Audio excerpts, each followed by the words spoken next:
A cartoon, written in a Hollywood writer's room, decades ago, and it may have known exactly how World Cup 2026 would unfold, not because the writers were psychic, but because what they saw coming was always this obvious. By the end of this video, you'll understand why the most disturbing thing about this prediction isn't the cartoon, it's what the cartoon was actually pointing at. The Simpsons has predicted a lot: smartwatches, video calls, a US president who was a reality TV star. By now, people just accept it as a running joke, but football is where it stops being funny, because buried inside a season 25 episode from 2014 is a throwaway detail, a background joke. A character references a World Cup held in North America, with 3 host nations sharing the tournament. 3 nations, 1 World Cup.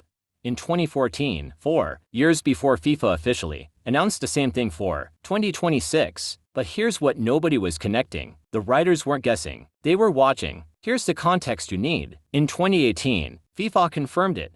USA, Canada, and Mexico would host the 2026 World Cup, the first time in history 3 nations would co-host. But that vote didn't happen in a vacuum. 3 years earlier, the biggest corruption scandal in football history exploded. 14 FIFA officials were arrested in a single morning. Bribery, money laundering, fraud spanning 3 decades. Over $150 million in alleged bribes exchanged hands inside FIFA's voting structures between 1991 and 2015. Most people remember those arrests as the end of the story. They were actually the beginning, because what the investigations exposed was simple. Host nation selections had been quietly influenced for years. So when the USA won 2026, was anyone really surprised? FIFA's Ethics Committee reviewed the entire bidding process very thoroughly, which is impressive, given that the same committee had spent a decade failing to notice massive corruption. Here's what you need to understand about satire. Satirists don't predict the future. They follow a system to its logical conclusion. They ask,